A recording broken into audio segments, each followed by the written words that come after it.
본 방송에서 제공하는 투자 정보는 투자 판단에 대한 조언입니다. 방송에서 제공하는 주식의 가치, 가격 상승 및 가격 하락에 대해서는 방송사에서 보장하지 않습니다.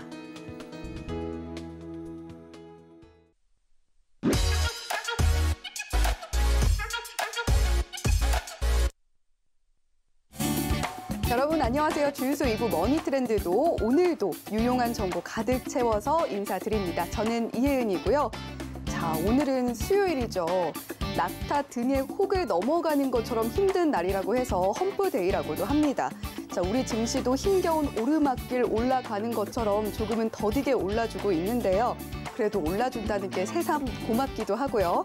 조금 더 올라주면 좋겠다는 욕심도 한번 부려본 하루였습니다.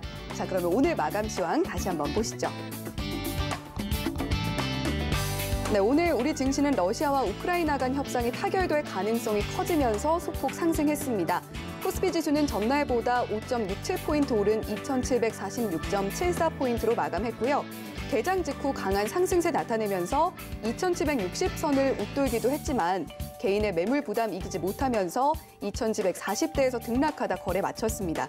코스닥 지수도 코스피 지수와 마찬가지로 소폭 상승 마감했는데요. 코스닥 지수는 0.13% 오른 939.07포인트 기록했습니다. 수급도 보시죠. 먼저 코스피 수급입니다. 개인이 1,380억 원을 팔아냈고요. 기관이 1,593억 원을 사들였습니다. 외국인은 93억 원을 매도했습니다. 코스닥 수급도 보시죠. 네, 개인이 272억 원을 사들였고요. 기관이 295억 원을 팔아내는 모습을 보였습니다. 외국인은 221억 원을 사들였네요. 네, 오늘의 마감 시황 살펴봤고요. 머니 이슈도 계속해서 살펴보도록 하겠습니다. 자, 오늘 첫 번째 이슈입니다. 장기화시 한국기업 부품 물류 대란, 이번엔 상하이 봉쇄라는 제목이 붙어 있는데요. 자, 코로나19의 공포에서 제일 먼저 벗어나는 듯했던 중국의 상황이 최근 심상치가 않습니다. 중국 정부가 코로나19 재확산 우려에 선전시를 봉쇄한 데 이어서요. 경제 수도죠. 상하이까지 봉쇄하기로 한 건데요. 봉쇄 조치가 길어지면 반도체나 배터리 부품 등 주요 공급망의 차질이 불가피하기 때문에 우리 기업들도 촉각을 곤두세우고 있습니다. 현재 상하이 지역에는 중국 1위 파운드리 생산업체인 SMIC 등 반도체 기업 본사, 그리고 제조 공장들이 있고요. 삼성전자와 LG전자, SK하이닉스, 기아 등도 상하이에 지사나 사무소를 두고 있습니다. 중국의 봉쇄 조치는요, 화장품 관련주들의 표정도 어둡게 만들고 있는데요. 일단 면세 부문이 즉각적으로 타격을 입었죠. 올 1월 국내 화장품 면세 시장 규모 전년 동기 대비 23% 감소했고요. 계속해서 약세를 지속하고 있습니다. 자, 가깝고도 먼 중국이 도시마다 문을 걸어 잠그고 있는 이 상황. 반도체, 배터리, 화장품 관련 기업들뿐 아니라 완성차 업계에도 영향을 끼치고 있는데요. 이 부분은 다음 머니 이슈에서 이어가 보도록 하겠습니다. 네, 계속해서 다음 머니 이슈 지금 뒤에 나와 있는데요.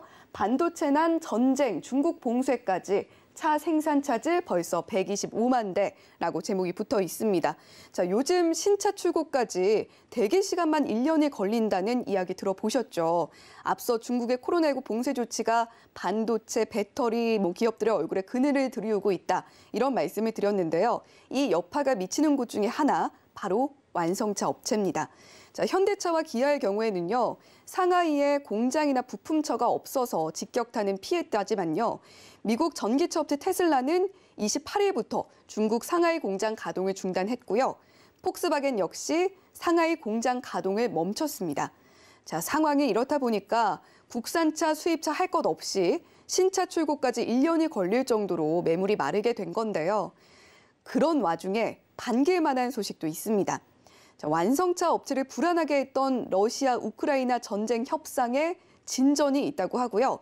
현대차 그룹은 사우디아라비아의 종합 에너지 화학 기업 아람코와 친환경 엔진, 연료 개발에도 착수했다고 하죠.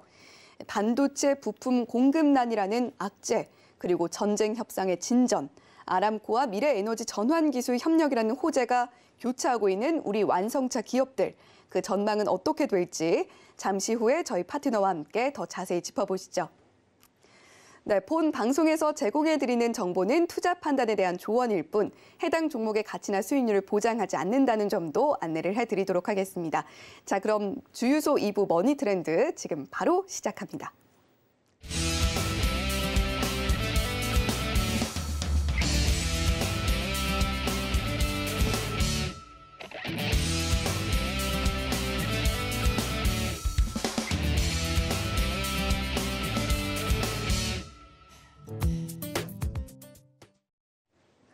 네, 매주 수요일 우리가 힘든 시간을 보내는 그 험프데이에 남은 한 주를 잘 마무리할 수 있게 도와주는 그분을 오늘 모셨습니다. 자, 이주연 파트너 안녕하세요. 네, 안녕하세요. 네, 한 주 동안 잘 지내셨나요? 네, 잘 지냈습니다. 잘 지내셨죠? 네, 잘 지냈습니다. 덕분에 잘 지냈습니다. 네. 자, 우리 이주연 파트너님과 함께 오늘 그리고 내일, 모레까지 오늘 이번 주 남은 시장 잘 대응하고 싶으신 분들은요. 샵 0082번으로 이주현이라고 보내주시면 더 많은 이야기들 함께 나누실 수 있으니까요. 샵 0082번으로 이주현이라고 보내주시고요. 하단에 나오고 있는 QR코드 기본 카메라 켜셔서 갖다 대기만 하면 저희가 참여 링크 함께 안내를 해드리고 있습니다. 많이 들어오셔서 이야기 나눠보시고 성공 투자 전략도 얻어가시면 좋겠습니다. 자, 그러면 이제 머니 이슈 본격적으로 들어가 볼 텐데요. 자, 중국 내 코로나 확산되면서 경제 수도라고 불리는 상하이가 봉쇄가 됐어요. 국내 기업들의 긴장 수위도 올라가고 있는데 이 상하이에 진출한 국내 기업들 어떤 곳들이 있는지 좀 자세하게 짚어주시죠. 네, 뭐 사실 지금 워낙 많아가지고 네. 600개 정도의 이제 회사들이 상하이 쪽에 진출이 되어 있는 부분이고 이름만 들으면 아마 아실 거예요. 뭐 삼성전자, SK 하이닉스, 뭐 LG, 뭐 CJ, 롯데케미칼, 뭐 대부분 뭐 우리가 잘 알고 있는 국내 대기업들 위주로 지금 들어가 있는 그런 상황이고요. 뭐 현대 오일뱅크라든지 농심, 뭐 오리온 이렇게 식품 회사들도 있고 전자제품 회사들, LG 디스플레이라든지 LG 이노텍 뭐 다양하게 업종도 뭐 다양하게 이렇게 있습니다. 그래서 실질적으로 뭐 이 부분들이 글쎄요, 뭐 좀 장기적으로 가게 된다라고 했을 때는 좀 문제가 될 수 있을 것 같은데 단기적으로 이런 그 물류 대란은 피할 수 없지 않겠나라는 그런 생각이 드는 부분입니다. 그래서 네. 결국은 부품 수급이 안 되게 되면 뭐 이 쳇바퀴 톱니바퀴처럼 맞물려서 돌아가고 있는 그런 부분들 때문에 결국 멈춰설 수밖에 없는 생산을 줄여야 되거나 아니면 정지를 해야 되는 그런 상황들이 분명히 발생을 하고 있다라는 부분이 좀 안타깝네요. 네, 업종도 다양하게 600개 정도가 있고 단기적으로는 물류 대란을 피할 수 없을 것 같다. 뭐 생산을 줄이거나 멈춰야 하는 상황이 발생할 수도 있다. 이렇게 간략하게 짚어주셨는데 아마 뭐 언급을 해주셨지만 더 중요한 건 상하이 봉쇄가 국내 기업에 미칠 영향일 것 같습니다. 봉쇄가 단기적으로는 이러이러한 영향을 미칠 것이다라고 정리를 해주셨지만 장기화가 된다면 그 여파가 어느 정도 될까요? 뭐 사실 알 수가 없는 부분이긴 한데요. 그렇죠. 네. 실질적으로 이제 우리가 팬데믹을 딱 처음에 닥쳤을 때 보면 대부분의 기업들이 이제 생산을 좀 많이 줄였어요. 그 이유가 중국 같은 경우에 굉장히 좀 강력하게 이제 도시 전체를 셧다운 시키는 그런 걸 가장 먼저 이제 보여줬었고. 중국이라는 곳이 이제 세계 공장이다라는 그런 이야기가 들릴 정도로 뭐 나사 하나부터 메이드 인 차이나가 없는 게 거의 없는 그런 상황입니다. 그러다 보니까 굉장히 이제 뭐 저렴한 부품이고 평소에 뭐 걱정을 하지 않았던 그런 뭐 부품 중에 하나였던 뭐 와이어링 관련된 자동차 그 전선을 이렇게 붙이지 못해가지고 차를 생산을 못하고 이런 상황들이 이제 발생을 했었죠. 그래서 이제 뭐 그런 부분들, 이런 뭐 물류적인 부분들의 병목 현상들도 분명히 있지만, 팬데믹 이후에 아직 정상적으로 이렇게 좀 가동을 하고 있는 상황들이 안 되고 있는 뭐 그런 상황이었습니다. 거의 뭐 정상화되는 단계까지 갔다가 지금 또다시 이렇게 확산세가 커지면서 굉장히 강하게 좀 중국 같은 경우는 봉쇄를 하고 있는 부분이 네. 이게 올해 이제 그 시진핑이 다시 재집권을 하느냐 마느냐 하는 그런 부분에 대해서 약간 치적을 좀 나눌 수 있는 부분들이 분명 이런 부분들이다라는 생각이 들고요. 방역에 실패하게 될 경우에는 거의 뭐 좀 정치적인 안정성을 잃을 수 있지 않겠나라는 생각이 듭니다. 그래서 그런 부분 때문에라도 뭐 계속해서 이렇게 좀 강한 방역을 이어갈 가능성이 높다라는 생각이 드는데 뭐 어찌됐든 그거는 지켜봐야 될 문제고요. 실질적으로 이제 지금 4월 5일까지 상하이가 이제 부분적으로 폐쇄를 해놓은 상황이기 때문에 뭐 강을 기준으로 해서 각 지역별로 이렇게 이제 분할을 해놨습니다. 그래서 4월 5일에 그 상하이 봉쇄가 풀리거든요. 그러면 네. 그 전에 지금 봉쇄되어 있는 다른 도시들 같은 경우 순차적으로 뭐 해제가 될 거고 상하이가 4월 5일 날 해제가 되면서 괜찮아질 거다라는 생각이 이제 지배적입니다. 그래서 단기적으로는 뭐 분명 지금 그 상하이 쪽으로 물류를 갖다가 선적한 거를 풀어줘야 되는 부분들도 분명히 있기 때문에 그런 부분에서 당연히 병목 현상이 발생할 수밖에 없는 거고요. 중국에서 뭐 상하이 쪽으로 뭐 물건을 배송을 시키면 다 반품이 돼서 돌아온다라는 뭐 그런 오늘 얘기도 들었는데 어찌됐든 이런 부분들은 제한적이다. 뭐 정부에서도 제한적이다라고 얘기를 하고 있는 상황이고요. 장기적으로 이게 이제 진행이 되어 버릴 경우에는 굉장히 좀 큰 문제가 될 수 있습니다. 우리나라도 당연히 이제 중국에 이제 수출을 많이 하는 입장에서 문제가 될 수 있겠지만 아까 말씀드린 것처럼 뭐 나사 하나, 뭐 와이어 하나 이런 부분들이 다 문제가 될 수 있는 그런 상황이 발생할 수 있는 거고요. 지금 뭐 국내뿐만이 아니라 미국 같은 경우는 인플레이션 압력 때문에 금리를 인상을 하는 그런 시점에 놓여 있고 네. 빅스텝을 하냐 마냐 하는 이야기들이 나오는데 지금 빅스텝으로 좀 기울어져 가고 있는 언론이 형성되는 것 같습니다. 그런 상황에서 만약에 이제 중국이 셧다운이 좀 지속된다든지 아니면 이 확산세를 못 잡게 될 경우에 굉장히 좀 이 물가 상승에 대한 압력이 굉장히 높아질 수 있는 부분이죠. 결국 생산되는 물량이 부족해진다는 것은 수요와 공급에서 결국 수요가 많아졌을 때 가격이 인상 요인이 될 수밖에 없습니다. 그래서 지금 원자재 가격도 상승을 했죠.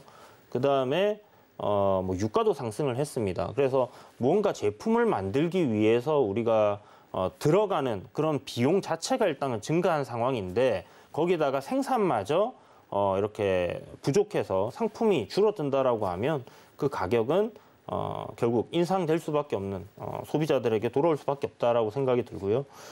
그런 상황이 이제 지속된다고 했을 때 금리 인상에 대한 부분들, 인플레이션 잡기 위한 부분들이 앞으로 어떻게 지속될지 이런 부분도 굉장히 좀 관심을 갖고 지켜봐야 되는 대목이다라는 생각이 듭니다. 그래서 일단 뭐 우려감은 있는데 오미크론 좀 막으려고 해도 쉽게 이렇게 막아지지는 않잖아요. 물론 지금 중국처럼 이 정도로 강하게 뭐 다 꼼짝마라고 할 정도의 네. 이런 상황으로 간 국가들이 없었기 때문에 어떤 효과를 보일지는 모르겠지만 쉽지는 않을 것 같다는 생각이 듭니다. 그래서 이게 이제 봉쇄로 안 가고 좀 다른 방향으로 방역이 전환이 된다라면 큰 문제는 없지 않겠나라는 생각이 들고요. 뭐 한번 지켜봐야죠. 또 워낙 이제 저희와 좀 다른 그런 시스템이다 보니까 어떻게 될지 좀 예단하기는 이른 것 같다는 생각이 듭니다. 네. 뭐 예단하기는 이르지만 팬데믹 이후에 정상화를 앞둔 상황에서 봉쇄가 됐고 물류 병목 현상이 단기적으로는 우려가 된다. 그래도 4월 5일에 봉쇄가 풀리면 좀 괜찮아지지 않을까라고 좀 낙관적인 부분도 이야기를 해주셨고요. 하지만 장기적으로 진행이 된다면 안 그래도 원자재값 상승으로 물가가 많이 올랐는데 물류 비용까지 올라간다면 상당히 큰 부담이 되지 않겠느냐는 좀 부정적인 면도 함께 짚어주셨습니다. 자, 그러면 이제 중국과 긴밀한 종목들 했을 때 리오프닝 관련주들이 많이 떠오르거든요. 그중에서도 화장품 관련주가 좀 많이 떠오르는데 중국 내 코로나 재확산으로 화장품 관련주들에 대한 투심이 좀 위축되지는 않을까. 마스크를 늦게 벗는 만큼 좀 위축이 될 거라는 생각이 들거든요. 이 부분은 어떻게 좀 보시나요?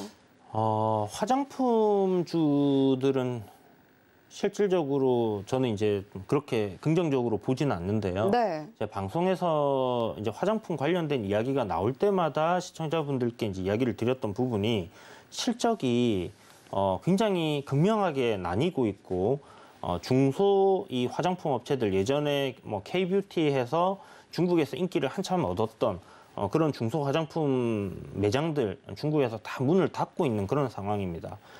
그래서 판매량도 지금 저가 화장품들은 뭐 갈 곳이 없는 그런 상황에 놓여 있는 상황이고요.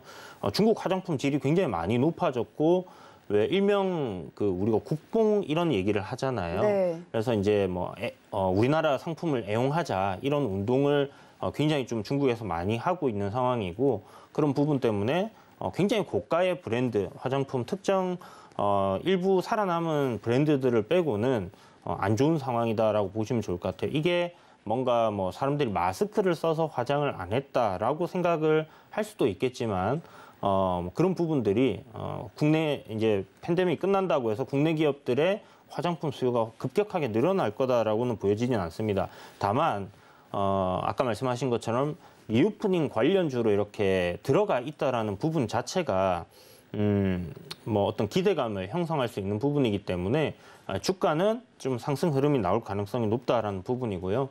실적적인 부분이 좋아지는 기업들도 있거든요. 그런 기업들을 여러분들이 좀 잘 찾아보시고 화장품주는 뭐 지금 시장 많이 빠져서 저점권에 놓여 있으니까 좀 긴 호흡으로 저평가된 종목들을 매수를 하신다면 괜찮을 것 같지만 그렇지 않다라고 하신다면 가급적이면 화장품 종목들은 피하시는 게 좋지 않겠나 싶습니다.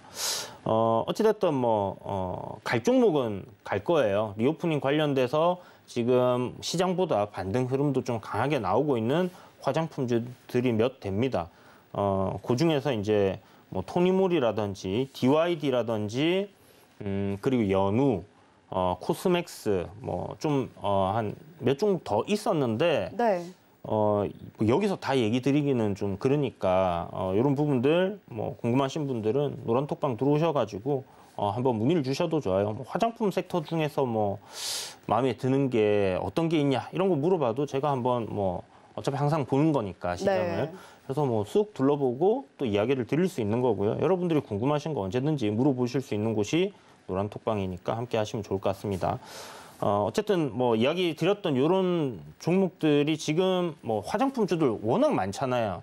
그런데 화장품주들을 쭉 놓고 여러분들 보시면요. 거래 정지돼 있는 종목들이 3-4개 나올 거예요. 그만큼 지금 이쪽 산업 자체가 예전에 우리가 열광했던 그런 화장품이 아니다라고 생각을 하시면 될 것 같습니다. 그래서 그런 부분들 좀 조심해서 여러분들이 잘 선별을 하셔갖고 접근하시길 바랄게요. 예전에 우리가 알던 화장품주가 아니다라고 이야기를 해주셨고 실적이 극명하게 나뉘고 있는 만큼 실적이 좋은 종목들 옥석 가려서 투자하시면 좋겠다는 조언까지 함께 해주셨습니다. 자, 그러면 이제 다음 머니 이슈로 넘어가 볼 차례인데요. 자, 반도체 쇼티지로 골머리 앓던 자동차 업계들의 시름이 점점 깊어지고 있어요. 공급난 문제도 그렇지만 전쟁처럼 대외적인 악재까지 겹치면서 생산에도 차질이 빚어지고 있습니다. 자동차 업계 상황 정확히 좀 어떤 상태인가요? 좋지 않죠, 사실. 네. 뭐 자동차 업계뿐만이 아니라 지금 전쟁 상황으로 뭐 피해를 입는 그런 기업들이 계속 나오고 있고 뭐 사실 이 사회적인 이슈 그러니까 코로나라든지 이런 전염병이라든지 전쟁이라든지 이런 글로벌적인 사회적 이슈 같은 경우에는 이게 시간차가 있지만 결국은 저희 같은 사람들에게도 다 영향을 미치게 되어 있잖아요. 네. 결국 뭐 물가가 올라가서 여러분들 출퇴근할 때 써야 되는 기름 비용이 증가를 한다든지 빵값이 올라간다든지 하는 그런 상황들, 생활 비용 자체가 이제 증가하는 그런 상황들이 발생을 하는 부분이라서 그만큼 글로벌적인 이런 이슈는 파급력이 큽니다. 그러면 그런 뭐 파급력에서 테마주들이 강하게 좀 탄생을 한다라고 보시면 되는데 어쨌든 지금 그 자동차 업계 같은 경우는 사실 현대차 같은 경우는 제가 생각할 때는 그 어느 때보다도 굉장히 좋다라고 생각을 하고 있는 상황이거든요. 네. 그러니까 현대기아차 같은 경우는 지금 미국에서도 기존에 이제 저가 이미지를 좀 탈피를 하고 있는 그런 상황이고요. 전기차 쪽에서 지금 어떻게 승부수를 던질 때 성공할 가능성, 그러니까 지금도 뭐 성공을 안 한 기업은 아니지만 이 자동차 업계 내에서 뭐 테슬라가 혜성같이 나타나서 전기차 시장을 지금 거의 뭐 독과점식으로 한동안 네. 하고 있었던 그 파일을 현대차가 좀 크게 떼낼 수 있다라고 하면 굉장히 기대가 이렇게 되는 그런 뭐 상황이다라고 볼 수 있는 부분인데, 그러니까 시장의 환경이 변하기 때문에 기존의 경쟁 구도가 좀 바뀐다라고 볼 수 있는 부분이고, 현대자동차, 기아자동차 같은 경우는 뭐 GEMP라든지 뭐 이런 플랫폼적인 부분이라든지, 그리고 디자인이 저는 개인적으로 뭐 이게 우리나라 자동차 회사라서 그렇다라기보다는 네. 정말 많이 이뻐진 것 같아요, 예전에 비해서. 맞아요. 예, 요즘 보면 정말 예쁘더라고요. 예, 그런 부분들 지금 해외에서도 뭐 SUV 판매량이라든지 하는 부분에서 먹히는 거고요. 이게 이제 좀 주식에, 주가에 좀 영향을 좀 많이 줬으면 좋겠다라는 생각은 드는데, 네. 뭐 시장 상황이 도와주질 않다 보니까 그랬던 거 아닐까라는 생각도 들고요. 어쨌든 상황은 좋아지고는 있습니다. 굉장히 괜찮은 실적도 나오고 있는 상황이고, 문제는 이 지금 원자재 가격 상승이라든지 배터리 같은 경우는 이제 이 안에 들어가는 원료 자체가 거의 뭐 2배가 올라 버렸으니까요. 가격이 인상이 돼야 되는 부분인데 자동차 회사들이 이 가격적인 부분, 그러니까 원자재 가격이 올라가서 생산 비용이 증가한 부분을 과연 소비자에게 100% 증가를 할 수 있을까? 그러니까 배터리 가격이 여기서 2배가 올라갔다고 해서 전체 자동차에서 뭐 50%를 차지하는 그 배터리 가격을 2배 올라갔다고 해서 그만큼 2배로 차량의 가격을 올려서 소비자에게 판매하면 과연 팔릴까라는 부분이 생기거든요. 네. 그렇기 때문에 아무래도 이런 반도체 쇼티지가 문제가 되는 부분들, 원자재 가격의 인상인 부분들, 이런 것들이 전반적으로 좀 자동차 업황에는 문제를 줄 수 있다라고 생각을 하고 있습니다. 아까 또 앞에 언급하셨던 것처럼 지금 대부분의 자동차 회사들 뭐 중국에 있는 상황이고요. 유럽으로 수출되는 자동차들, 뭐 유럽 차들도 뭐 유럽에서 만들어지는 것들도 있지만 중국에서 돌아가고 있습니다. 그래서 그런 부분들이 이제 다 막혔다. 그리고 생산을 할 수 없는 그런 상황이기 때문에 뭐 이런 부분들이 아까 말씀드렸던 거죠. 4월 5일 이후에 네. 뭐 좀 정상적으로 돌아가게 되면 다행인데, 그러지 못하다 하면 좀 타격이 있을 거다라고 생각이 들고요. 결국 이제 원가 절감을 얼마나 해낼 수 있느냐에 따라서 실적의 차이가 좀 많이 발생할 수 있는 그런 상황인 것 같습니다. 네, 현대 기아차 같은 경우는 해외에서 이미지도 좋아지고 있고 그 어느 때보다 좀 좋은 상황으로 가고 있는 줄 알았는데 주변 환경이 참 도와주질 않는다라고 이야기를 해주셨습니다. 자, 뭐 그래도 뭐 반도체 쇼티지는 올해 안에 완화가 될 거다. 뭐 이런 이야기는 계속해서 나오고 있잖아요. 네. 하반기에는 공급 문제 어느 정도 좀 해결이 될까요? 어떻게 보세요? 차량용 반도체 쇼티지, 뭐 이 시멘트 쇼티지, 그다음에 뭐 제지 쇼티지, 네. 뭐 지금 쇼티지가 굉장히 많아요, 그죠? 그렇죠. 결국 다 이제 대란이라고 하더라고요. 네, 생산을 이제 줄였던 부분들이 네. 분명히 문제가 되는 것들도 있긴 한데, 사실 작년에 재작년부터 반도체 차량용 반도체 쇼티지는 계속 이야기가 나왔었어요. 네. 그럼에도 불구하고 그때 이야기 나왔던 게 3, 4분기, 2021년도 3, 4분기면 해소가 될 겁니다라고 했는데 결국 되지 않았습니다. 지금도 차량용 반도체 부족한 상황이고, 지금 나오고 있는 전망은 올 하반기에 개선이 된다, 점진적으로 개선이 된다, 이런 이야기가 나오고 있는데 그것도 그때 가봐야 알 것 같습니다. 네. 지금 구조적으로 좀 문제가 있는 게 이 MCU라고 해가지고 차량용 반도체를 뭐 그렇게 생산하는 업체들이 그렇게 많지가 않아요. TSMC하고 르네사스, NXP, 뭐 인피니티, TI, 마이크로칩테크 이렇게 해서 이제 뭐 전 세계적으로 좀 유명한 반도체 생산 업체들이 이렇게 있는데 이 중에서 TSMC가 그 점유율을 한 70%를 차지를 하고 있어요. 네. 그러다 보니까 TSMC에서는 이게 이제 생산을 해서 고부가 가치의 상품이 아니라 굉장히 이제 마진이 적은 그런 상품이다 보니까 이 TSMC에서는 70%의 비중을 하고는 있지만 우선순위에서 이제 밀리는 거죠. 네. 그래서 전반적으로 이제 우리가 생각해 보면 팬데믹 터지고 나서 각 도시들이 막 셧다운을 하고 재택근무를 장려하기 시작하니까 전자제품들이 불티나게 팔렸었어요. 그래서 뭐 이 카메라 같은 거를 쓰는 거 뭐 이런 부분도 막 한 2배 정도 가격이 막 뛰고 하는 그런 부분들을 우리가 봤었는데 그러다 보니까 이 전자제품에 들어가는 가전제품에 들어가는 TV를 뭐 밖에 여행을 못 다니니까 그런 걸로 TV도 바꾸고 해서 가전제품 굉장히 많이 팔렸다 이런 기사들 보셨을 텐데 그때 수요가 이제 한번 왕창 쏠려서 이렇게 왔었기 때문에 아마 이 교체 주기가 그래도 뭐 이게 보통 전자제품 사면 6개월, 1년 쓰고 바꾸고 하진 않잖아요. 잘. 네. 그렇기 때문에 뭐 올해는 전반적으로 전자제품의 이 수요가 좀 줄어들 거다라는 전망이 있습니다. 그러면 이 전자제품에 들어가는 반도체 생산을 돌리고 있던 TSMC에서 좀 더 라인을 뭐 이 차량용 반도체 쪽으로 할애를 한다든지 할 수 있기 때문에 아마 올 하반기쯤에는 이 상황이 좀 풀릴 거다라는 그런 이야기가 나오고 있는데 그것도 실질적으로 그때 가봐야 될 것 같고 국내에서 이 차량용 반도체 쇼티지 이야기가 계속 나오니까 네. 이쪽 부분을 지금 뭐 삼성과 협업을 해서 진행하는 뭐 그런 기업들도 있고요. 뭐 차량용 반도체 관련주 해서 여러분들이 검색을 해보시면 좀 다양하게 있을 거예요.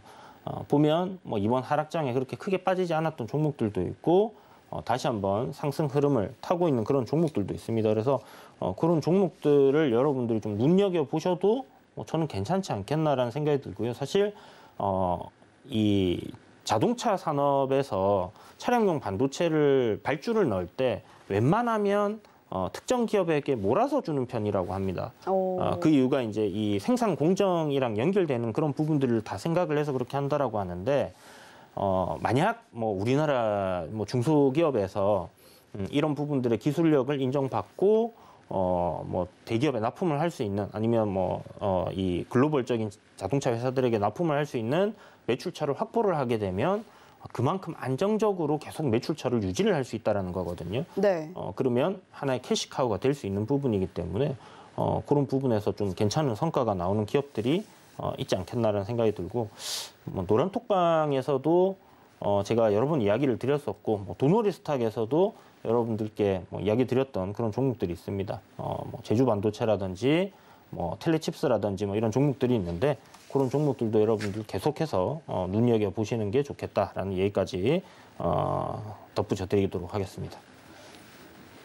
네, 사실 반도체 쇼티지 이야기는 계속해서 나왔던 문제였고 괜찮아질 거라고 전망하는 시기가 자꾸 늦춰지고 있기 때문에 실제로 그 시점에 가봐야 해소가 될지 알 수 있을 것 같다라고 이야기를 해주셨어요. 자, 전쟁이 끝난 건 아니지만 러시아와 우크라이나 사이의 협상 기대감이 점점 좀 높아지는 것 같습니다. 그리고 또 현대차와 아람코의 친환경 엔진 개발 소식, 뭐 이런 부분들은 호재라고 할 수 있잖아요. 네. 이런 소식들 자동차 관련주들 반등으로 좀 이어질 수 있을지 그 부분도 좀 궁금하거든요. 일단 오늘은 좀 올랐어요. 네. 어저께는 만도가 좀 급등을 했고요. 아무래도 이제 테슬라, 리비안, 그다음에 이제 전기차 관련 종목들이 미증시에서 좀 굉장히 최근에 반등 나오는 동안 굉장히 가파르게 잘 네. 올라줬거든요. 그런 부분들이 이제 자동차 섹터에도 영향을 좀 미치지 않겠나라는 생각이 들고요. 미국에서 어떤 뭐 메타버스 관련된 열풍이 분다, ETF가 급등을 하고 ETF가 급등을 한다라는 것은 결국 그 펀드기 때문에 종목들을 산다라는 거거든요. 매수세가 들어온다는 거죠. 그렇다면 결국 관련 종목들이 상승을 하는 그런 부분들이 나온다라는 건데 뭐 전기 자동차 섹터도 지금 뭐 그런 식으로 올랐다라는 부분 생각해 보면 뭐 미국에서 ETF가 뭐 이쪽 섹터가 오늘 올랐다. 그럼 다음 날 우리나라가 영향을 받거든요. 근데 네. 우리나라뿐만이 아니라 뭐 일본 증시에 상장돼 있는 관련 종목들이 또 상승을 한다든지 곡물 관련주들이 우리나라만 상승을 한 게 아니라 미국에서도 곡물 관련주들이 다 상승을 했어요. 그렇기 때문에 결국은 이제 미 증시의 어떤 섹터들이 또 상승을 했나도 우리가 유심히 봐야 되는 그런 팁들이 있는데 어쨌든 자동차 관련주들 역시 미 증시에서 상승이 나오기 때문에 우리나라 증시도 같이 상승할 가능성이 있다라고 생각을 해두시면 좋을 것 같고요.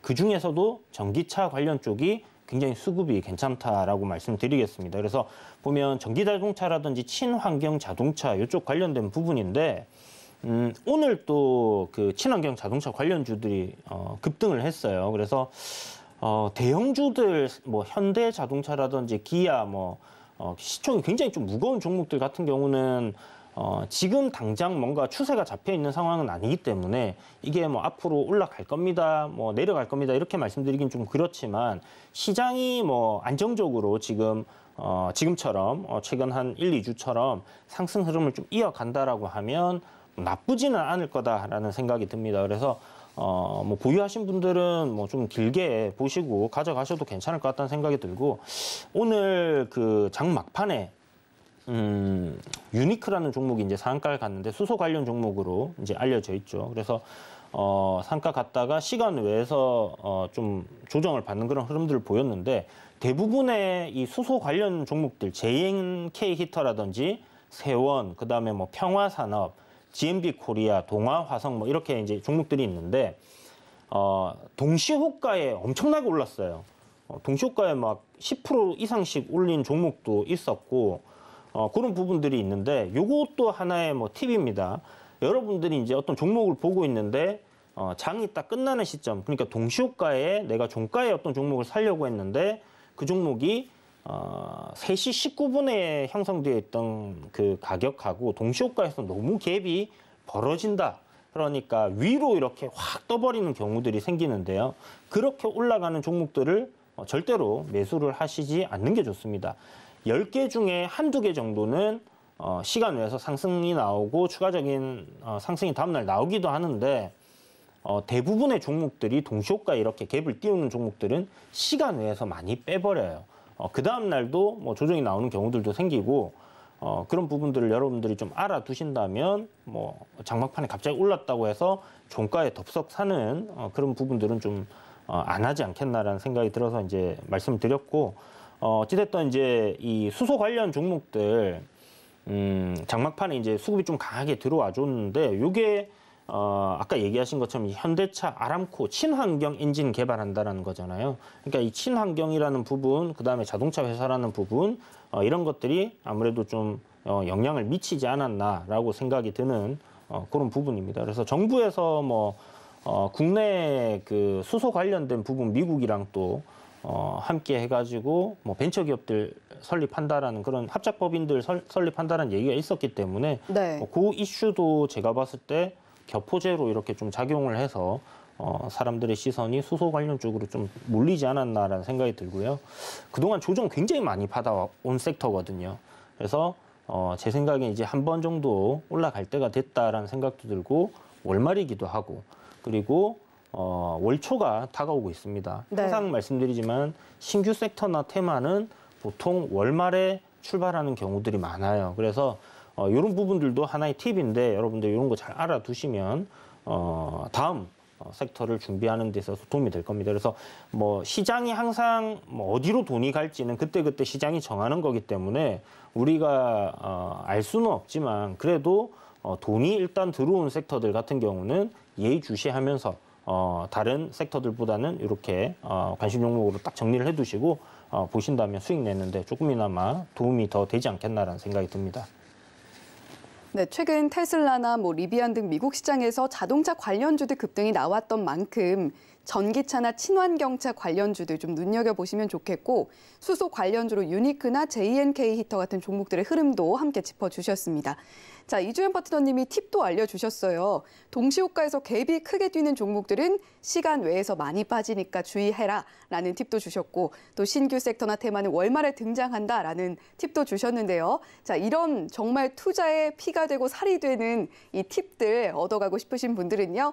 샵 0082번으로 이주현이라고 보내주시면 더 많은 팁 얻어가실 수 있다는 점도 말씀을 드리도록 하겠습니다. 노란 톡방 들어오셔서 많은 팁도 얻어가시고 또 성공 투자로 나아가는 지름길도 함께 탐구해 보시면 좋겠습니다. 자, 이렇게 머니 이슈 오늘 시장을 움직인 이슈들 만나봤고요. 자, 이제 오늘의 가장 핫했던 섹터 짚어보는 시간이죠. 머니 섹터 시간으로 이어가 보도록 하겠습니다.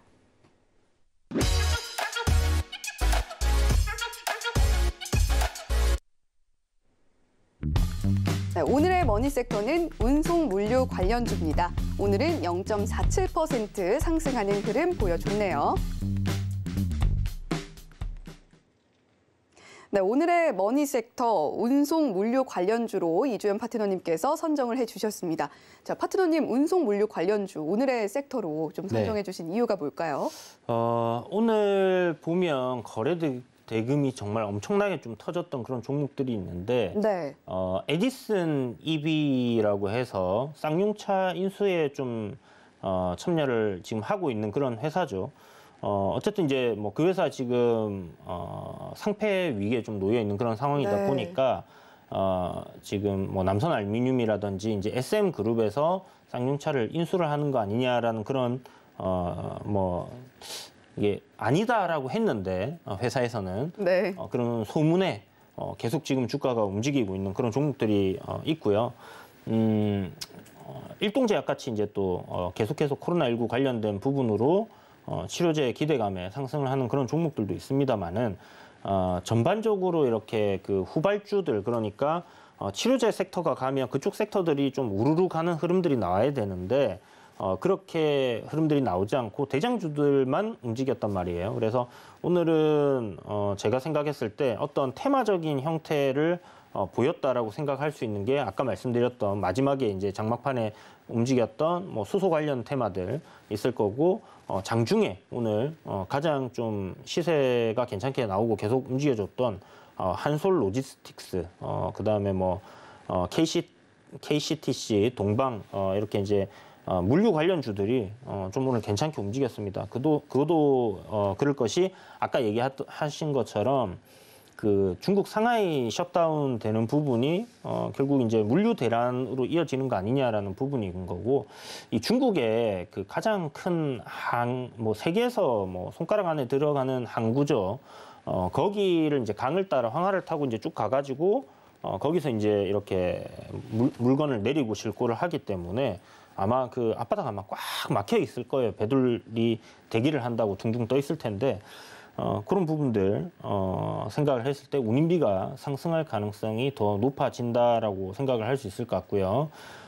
이제 뭐 유가가 상승한 부분이 해운 회사들에게 부담이 된다라면 그런 걸 이제 좀 전가시킬 수 있는 그런 하나의 뭐 이유라고도 좀 할 수 있는 부분이겠죠. 아무래도 원활하지 네. 못하다는 것은 결국 금액이 올라갈 수 있다는 부분이기 때문에 그렇게 생각을 해서 물류 관련주들이 좀 움직인 것 같다라는 생각이 들고요. 이게 4월 5일 날 이제 상하이 폐쇄된 부분 풀리는 거잖아요. 그 사이에 뭔가 뭐 미국의 대도시가 폐쇄가 된다든지 아니면 뭐 유럽의 어떤 대도시가 폐쇄가 된다든지 문제가 되는 그런 코로나19로 인해서 그런 문제가 발생하지 않는다라고 했을 때는 제가 봤을 때 뭐 단기적인 이슈로만 좀 접근을 해볼 수 있지 않겠나라는 생각이 들고 시간이 굉장히 짧잖아요. 4월 5일이면 이제 뭐 주말 빼고는 며칠 안 남았습니다. 그렇기 때문에 제 생각에는 좀 이쪽 섹터들은 지속성 있게 좀 움직일 가능성이 높지 않겠나라는 생각이 들고요. 뭐 하루 정도, 이틀 정도 조정 받았다가 다시 시세가 나오는 그런 흐름들이 좀 이어질 수도 있다라는 부분들을 생각해서 뭐 단기적으로 좀 접근을 해볼 수 있는 섹터다라는 생각이 들고 뭐 전체적인 거래 대금 뭐 움직였던 종목들 합쳐놓고 보면 오늘 시장에서 가장 돈이 많이 몰렸던 머니 섹터에 부합하는 그런 섹터가 아닐까라고 생각이 듭니다.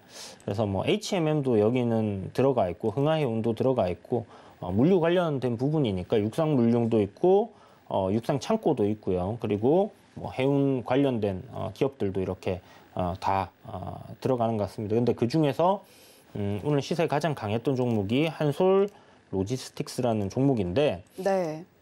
차트적인 흐름도 뭐 보면 상당히 괜찮고 지금 오늘 뭐 20%가 올라갔고 시총이 뭐 1,200억 정도 되는데 실적적인 부분을 우리가 이렇게 놓고 본다고 해도 엄청나게 실적 대비 저평가되어 있어요. 그래서 뭐 별 무리 없이 여러분들이 좀 접근을 할 수 있지 않겠나라는 생각이 들고요. 다만 오늘 거래량이 좀 크게 터졌고 앞쪽에 이제 매물대가 이렇게 놓여 있으니까 보시면 이제 요 횡보를 했던 구간이 있습니다. 요런 구간대에서 매물이 이제 많기 때문에 오늘 이제 뭐 올라가다가 윗꼬리 달고 밀렸던 부분들도 아마 요 구간에서 이제 본전 매도 심리들이 많이 나왔겠죠. 여기 저항이 있다는 걸 알고 있는 사람들이 대부분 올라올 때 차익 실현 또 욕구가 나왔을 거기 때문에 뭐 그럼에도 불구하고 크게 밀리지 않고 또 양봉으로 이렇게 마감했다는 부분이 긍정적으로 보이고요. 조정 짧게 아마 받고 가지 싶습니다. 그러면 조정 나올 때 저평가 종목이고 지금 물류 관련된 이슈가 시장에 상존하고 돈이 들어왔으니까 한번 공략을 해본다라고 접근을 하시는 것도 괜찮지 않겠나라는 생각이 들어서 오늘 머니 섹터, 운송 물류 이렇게 잡아봤습니다. 네, 아무래도 가장 핫했던 섹터로 물류, 운송 관련주 있었고요. 관련해서 한솔 로지스틱스도 이야기를 해주셨습니다. 자, 그러면 오늘의 머니 섹터 내 종목 고민도 짚어볼 텐데요. 자, 문자로 저희가 미리 고민 내용을 들어봤습니다. 자, 첫 번째 종목은 태웅 로직스고요. 매수가는 1,700원, 비중은 60%입니다. 자, 오늘 종가 보니까 9,250원의 종가 형성했어요. 오늘 많이 올랐음에도 지금 좀 손실을 보고 계신데 이분 비중이 상당히 높아요. 어떻게 좀 대응을 하셔야 할까요? 아무 걱정을 안 하셔도 됩니다. 일단 그 아까도 말씀드렸지만 물류 관련주들이 좀 저평가되어 있는 종목들이 상당히 많이 있거든요. 뭐 동방이라든지 KCTC 같이 그 쿠팡 관련주로 엮여갖고 급등을 했던 종목들도 많이 저평가되어 있는 부분이 있어요. 그래서 그런 부분, 기업적인 가치적인 측면이나 안정성이나 이런 걸 생각하면 일단 무조건 괜찮고, 그 다음에 실적적인 부분들, 아까 말씀드린 것처럼 굉장히 좋아졌습니다. 좋아질 수밖에 없는 그런 환경이잖아요. 그래서 태웅 로직스 같은 경우도 해상 운수, 물류 관련 종목이고, PER이 2밖에 안 됩니다. 지금 PER이 2도 안 될 겁니다. 아마 작년 2021년도 실적이 793억이거든요. 그 전에 150 정도 영업이익을 꾸준히 내던 기업이 갑자기 800억 가까이 냈어요. 그리고 이 영업이익이 올해도 유지가 되고 내년에도 유지가 되면서 점진적으로 성장을 합니다. 그렇다는 것은 지금 시가총액 1,800억은 어마어마하게 저평가되어 있다. 그래서 그냥 기업 가치로 보고 우리가 투자를 한다고 해도 이 기업을 뭐 지금 사는 것도 저는 괜찮다라고 생각이 들고요. 다만 테마적인 관점으로 우리가 접근을 한다라면 아까 말씀드린 것처럼 대장주가 있기 때문에 대장주가 뭐 바뀔 수는 있겠지만 저는 이 종목은 보유해야 된다라고 생각이 들고 뭐 흔들든 말든 추세적인 관점 지금 보면 단기적으로 또 상승 흐름 계속 이어져 가고 있잖아요. 시장이 뭐 1월 달에 그렇게 안 좋고 했는데도 보면 이미 다 회복을 했습니다. 그렇기 때문에 이 종목은 조정기를 끝내고 이제 상승기로 가고 있는 그런 상황이 있다라고 생각하시고 이대로 좀 길게 보유하시는 것도 좋다 이렇게 얘기 드리겠습니다. 네, 태웅 로직스 같은 경우는 조정기를 끝내고 이제 상승 흐름을 탔기 때문에 아무 고민 안 하셔도 된다라고 정말 깔끔하게 정리를 해주셨고요.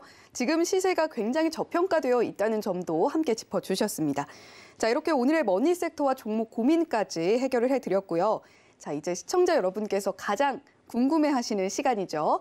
머니 종목을 공개할 시간입니다. 자, 머니 종목 오늘 어떤 종목으로 준비를 해 오셨을지 지금 바로 화면으로 만나보시죠.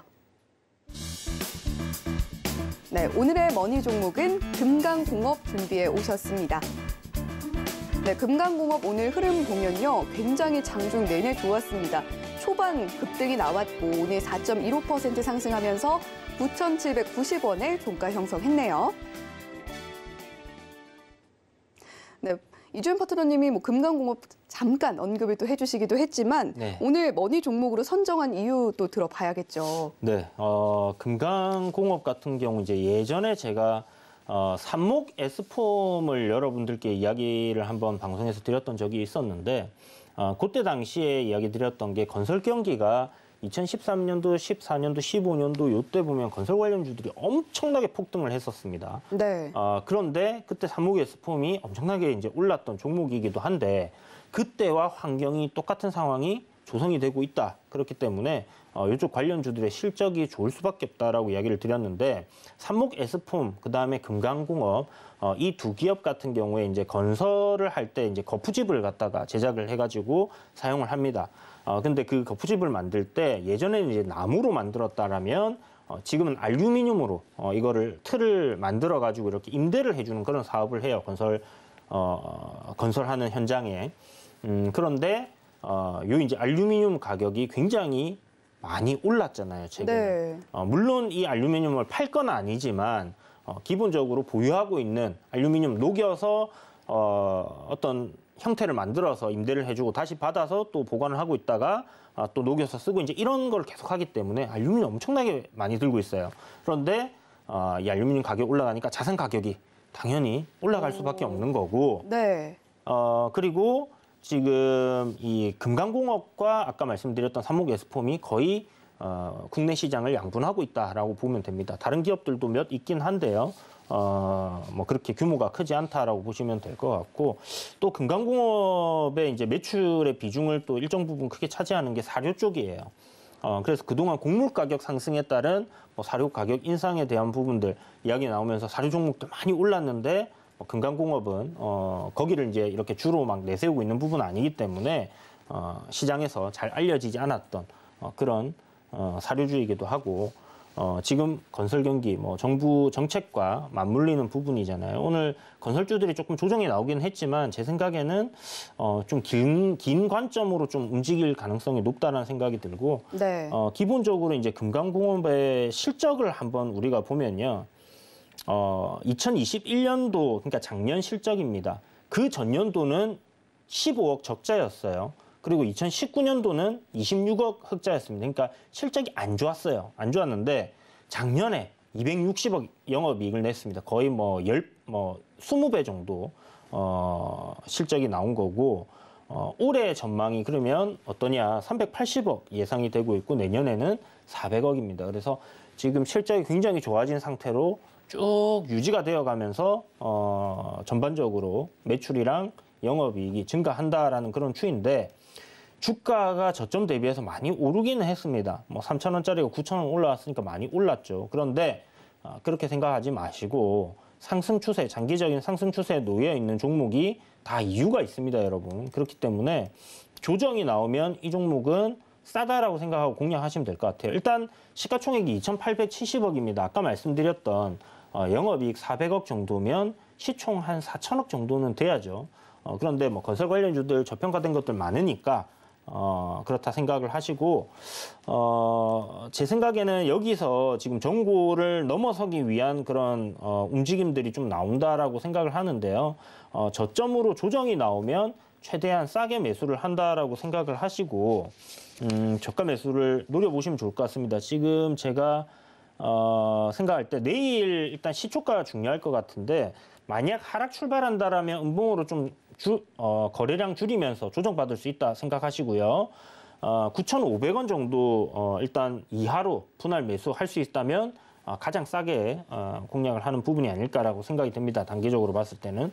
그래도 추세적인 관점이 단기적으로 이탈할 때는 우리가 좀 손절을 하자 해서 손절가는 9,000원 잡아놨고 목표가는 일단 지금 일봉상 보이는 전고점 1,750원짜리인데 요 구간은 일단 넘어설 것 같아요. 그런데 이게 앞에 저항대가 있기 때문에 13,000원이 될지 15,000원이 될지 좀 애매합니다. 네. 요 부분은 제가 뭐 흐름을 봐가면서 노란톡방에서 이야기 드릴 테니까 이런 부분들 알고 싶다 하시는 분들은 함께 들어오시면 제가 자세하게 좀 알려드리도록 할게요. 네, 오늘의 머니 종목으로 공개해 주신 종목은 금강공업이었는데요. 오늘도 4% 올랐고 또 금강공업과 함께 이야기해 주신 삼목에스폼도 오늘 좀 올랐더라고요. 자, 금강공업과 삼목에스폼 이야기해 주셨는데 관심 있으신 분들은요. 샵 0082번으로 이주현이라고 보내주시면 관련해서 더 많은 이야기 나누실 수 있다는 점 함께 알려드리도록 하겠습니다. 노란 톡방 들어오셔서 자세한 전략들, 공략법들 얻어 가실 수 있으면 좋겠네요. 네. 그리고 이제 이주현 파트너님이 또 금요일 날 공개 방송이 있다고 제가 들었습니다. 네. 어떤 주제로 또 진행을 하시나요?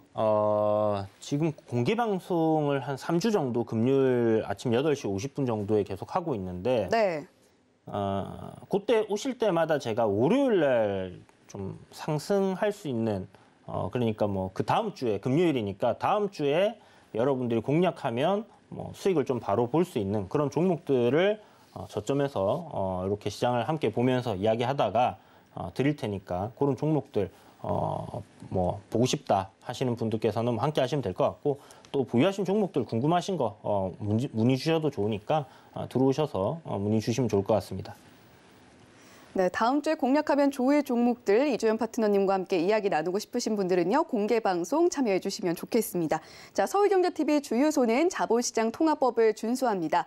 1:1 투자 상담, 유사 수신행위 등 모든 불법 사항을 엄중하게 금지하고 있다는 점 함께 알려드리면서 주유소 2부 머니 트렌드 여기서 인사드리도록 하겠습니다. 시청해 주신 여러분 고맙습니다.